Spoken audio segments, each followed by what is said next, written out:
जब अकेले हो तो परमात्मा से बात करो, और जब किसी के साथ हो तो परमात्मा की बात करो। हमें पता है कि कोई भी बिना बात करे रहने वाला नहीं है। बातें तो होने वाली हैं, चाहे बातें परमात्मा की हो, चाहे अंतरात्मा की हो, चाहे बहिरात्मा की हो। बहिरात्मा की बातें होंगी तो निश्चित रूप से निंदा होगी, टांग खिंचाई होगी। और ये आप निश्चित मानिए कि जो इंसान आगे बढ़ता है टांग उसी की खींची जाती है। जो जिंदा है उसकी निंदा है। मरने के बाद तो लोग बदमाशों को भी गुण गा लेते हैं। इसलिए फिक्र मत कीजिए। अगर आप कुछ अच्छा काम कर रहे हैं तो करते रहिए। आप किसी अच्छी दिशा में बढ़ रहे हैं तो बढ़ते रहिए। हो सकता है कि कुछ लोग उसको ना समझ पाए, ना पसंद कर पाए। क्या करें?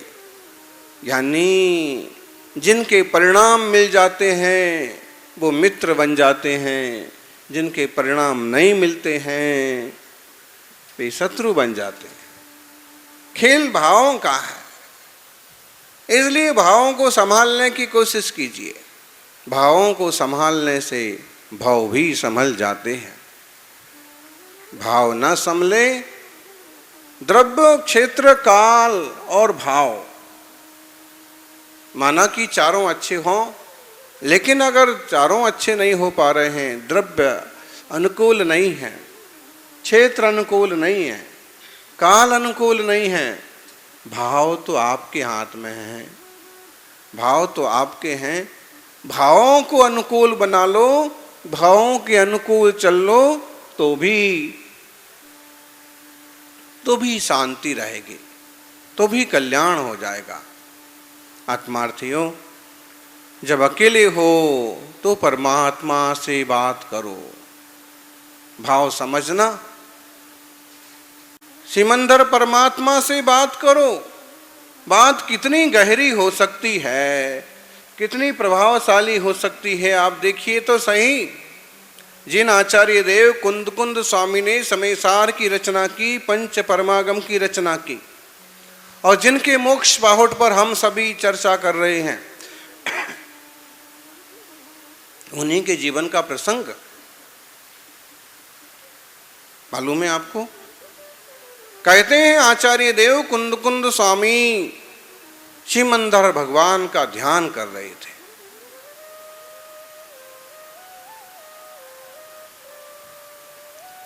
विदेह क्षेत्र में विराजित विद्यमान 20 तीर्थंकरों में सबसे पहले जिनका नाम आता है वो सिमंदर स्वामी हैं।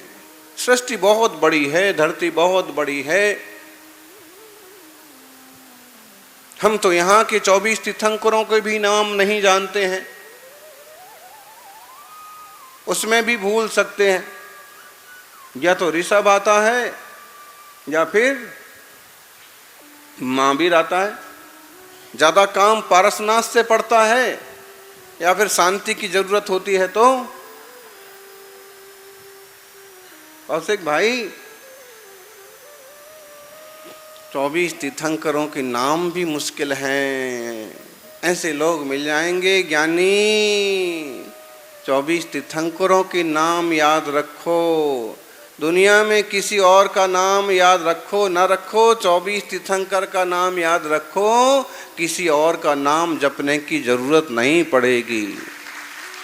इनके ही नाम जाप से काम हो जाएंगे, समस्याएं निपट जाएंगी।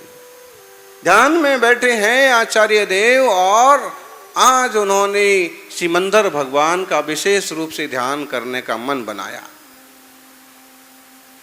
आज जप जोगम में कभी आप बैठिए और जो अमेजिंग होती है, जो परिकल्पना होती है, यहाँ बैठे बैठे भी शिखर जी और गिरनार जी के दर्शन हो जाते हैं।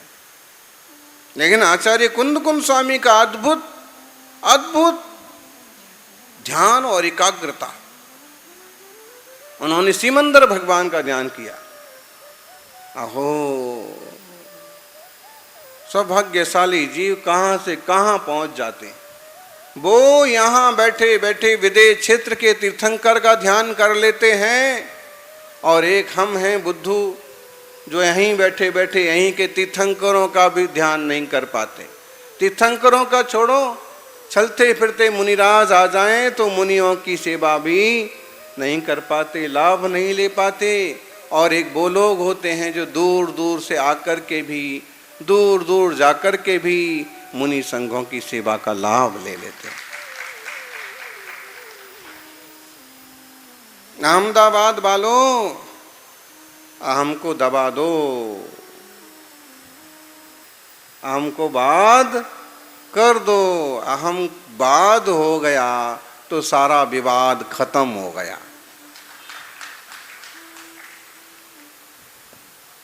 ऐसी एकाग्रता बनी, कैसा एक एकात्मकता हुई कि यहाँ से नमस्कार किया और कहते हैं वहाँ सिमंदर भगवान का आशीर्वाद रूप वचन निकल पड़ा।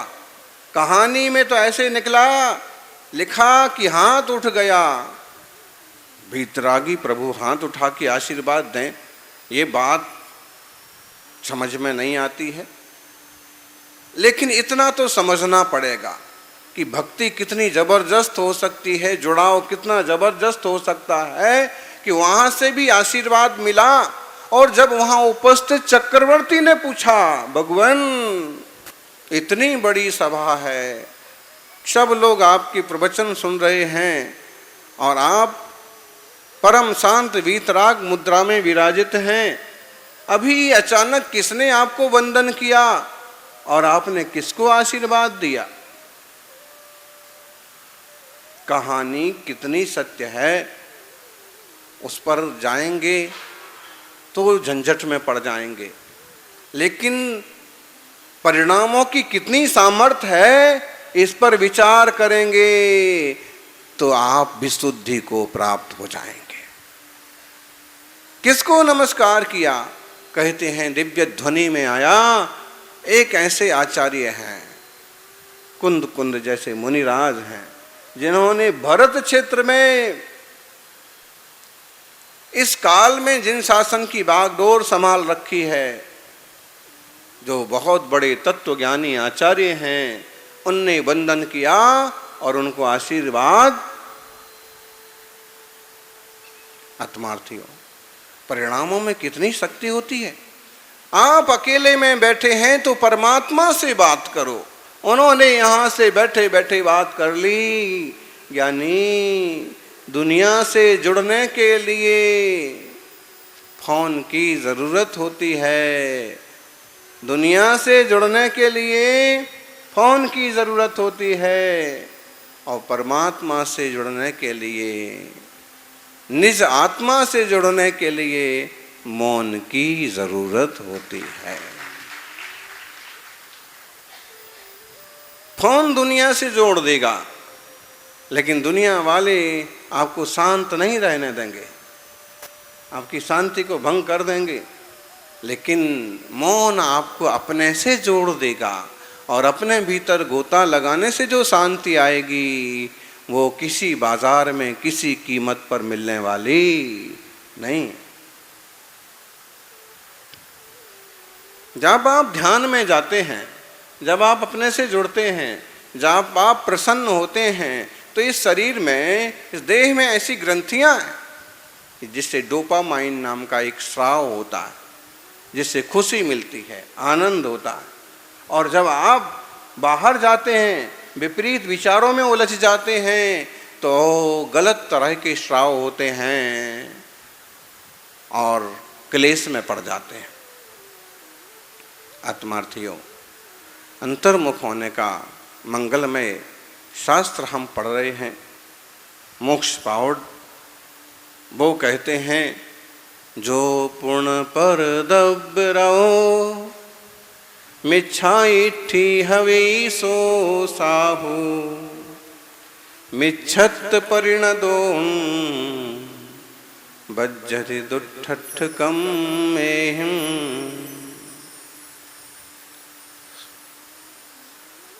जो पर द्रव्य में लगा हुआ है, जिसने स्वद्रव्य की पहचान नहीं की। पर द्रव्य और स्वद्रव्य क्या बाबूजी? पर द्रव्य और स्वद्रव्य की खूब विस्तार से चर्चा है इसमें। एक बार तो हमने सोचा कि पता नहीं लोगों को जमेगा कि नहीं जमेगा, लेकिन फिर भी मन में आया कि सबके बीच में विषय रखो तो सही, कुछ ना कुछ तो ध्यान में आएगा ही आएगा। अगर हम बड़े शास्त्र और प्राचीन शास्त्र और प्राकृत भाषा के शास्त्र जनता के सामने नहीं लाएंगे तो अकेले की प्राकृत की बातें करने से तो किसी को समझ में आ नहीं जाएगा। जो पूर्ण पर द्रव्य रहो, जो व्यक्ति पर द्रव्य में लीन है वह मिथ्या दृष्टि है। वो साधु भी क्यों ना हो, लेकिन अगर वह ये बनाओ, ये मिटाओ, ये करो, वो करो, दुनियादारी के जंजाल में पड़ा है, हवै सो मिच्छा इट्ठी, मिच्छत्व परिणतो, और जो मिथ्यात्व से परिणत है बज्जति दुष्टकम में हिम, और दुष्ट अष्ट कर्मों को बांधता है। साधु तो अंतर्मुख दशा से शोभायमान होते हैं। साधु कैसा चाहिए? बोलो बोलो युवाओं, कि वो जो ये साधु साहू शरणम्मा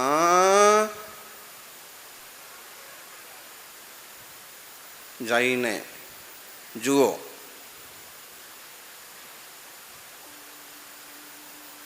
साधु ऐसा चाहिए जैसा सूप स्वभाव, सार सार को गह लहे, थोथा दे उड़ाए। साधु तो ऐसा होता है जो सार सार को ले लेता है और जो थोथा होता है उसे उड़ा देता है। सार सार क्या है? जैसे समय सार। सार सार क्या है? जैसे प्रवचन सार, जैसे रयण सार, जैसे पंच और लगाओ नियम सार,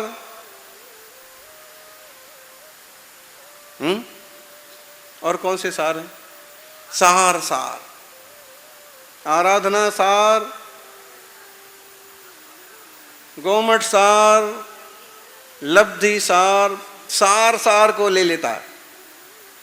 दोहे का ये भावार्थ नहीं है, लेकिन फिर भी सार सार को ले लेता है और थोथा जो है उसे छोड़ देता है, उड़ा देता है। माँ जब चौका लगाती है और जब दाल सुधारती है, देखो भाई शब्दों का प्रयोग, दाल सुधारना, सब्जी सुधारना है, जल्दी से एप्पल काट के लाओ, जल्दी से लौकी काटो, कैसा गंदा लगता है। काटना शब्द यूज करना कितना बुरा लगता है। काटना क्यों बोलना है? लौकी सुधारो, एप्पल सुधारो। काटना थोड़ा भारी पड़ता है, एकदम आम क्वालिटी का शब्द है, निचले वर्ग के लोग जो यूज करते हैं। ऐसे ही डालो, महाराज जी को आहार दे रहे हैं और किसी को ग्रास देना, आप ग्रास दो, डालो ग्रास डालो, सब्जी डालो, बोलो जी। बोलते हैं लोग ऐसा, उनकी ये देसी भाषा की टोन है, लेकिन डालो डालो नहीं, ग्रास दो, साग दो। अच्छा, बोले फल तो अंदर ही पड़े, फल तो कोई लाया ही नहीं, फल तो ड्राई फ्रूट्स तो अंदर ही पड़े हैं। अरे तू जल्दी जा, अंदर पड़े हैं, उठा के ले आ। हाँ, गिरी पड़ी चीज हमको दे रहे, बताइए। वो टेबल पर पड़ा है ना। ये शब्दों के प्रयोग भी बहुत पड़ी हुई चीज नहीं, वहां रखा है ना, रखा है, दो, सुधारो, बहुत सारे शब्द हैं। शब्दों में बड़ा फर्क पड़ता है। साधु ऐसा चाहिए जैसे सूप स्वभाव। सूप क्या करता है? माँ दाल सुधारती है। दाल सुधारने में क्या करती है? बोलो। आजकल तो देखो माँ कुछ नहीं करती। थोड़ी सी कोई माँ हो जिनको इन सब चीज़ों का शौक और अभ्यास हो तो हर चीज़ अपने हाथ से सुधारेंगे, वरना सीधा बाजार से सुधी हुई दाल लेके आ जाओ। और आजकल तो इतने आलसी हो गए कि वो टोमेटो भी नहीं खरीदना है और सीधा जोमेटो से ले आओ। ये टोमेटो भी कौन सुधारे यार, भारी काम है ये भी। अब बताइए ऐसे जोमेटो वालों का क्या होगा? सामने वाला क्या खिला रहा है, क्या परोस रहा है? अगर मालूम पड़ा तो मालूम पड़ा कि सारे के सारे व्रत नियम सब खत्म हो गए, उसमें इतनी गंदी चीज़ें थी। स्वाद के नाम पर क्या क्या पड़ा हुआ था। आपको हम एक बात कहें, भले यही तो अभी मुनिवर कह रहे थे ना कि आचार्य महाराज की भी लोग बात पकड़ लेते हैं कुछ और उसके आधार से खूब मजाक बनाते हैं, निंदा करते हैं। तो ऐसे एक बात हम ये भी बोलते हैं कि घर में रखी हुई भले बासी रोटी खा लो, चूँकि वो 6 घंटे बाद 12 घंटे बाद अभक्ष हो गई, लेकिन घर में रखी हुई भले बासी रोटी खा लो, लेकिन बाजार के पैकेट बंद और कंपनियों के फूड तो कभी मत खाओ। इसमें ये अंदाज तो है कि कल इतने बजे बनी थी और आज पूरे 24 घंटे हो गए, लेकिन ठीक है स्वाद नहीं बिगड़ा। उसमें तो कुछ भी अंदाज नहीं है, स्वाद तो पूरा है, लेकिन कब बना है और क्या पड़ा है। बहिरात में बुद्धि क्यों रखे हो? क्यों बाहर की चीज पर रीझते हो? तो दाल कैसे सुधारी जाती है? सूपा कैसा होता है? सूप कैसा होता है? सूप को क्या बोलते हैं गुजराती में? सूपड़ा। हाँ, बोले कांग्रेस नो सूपड़ो साफ थई गयो।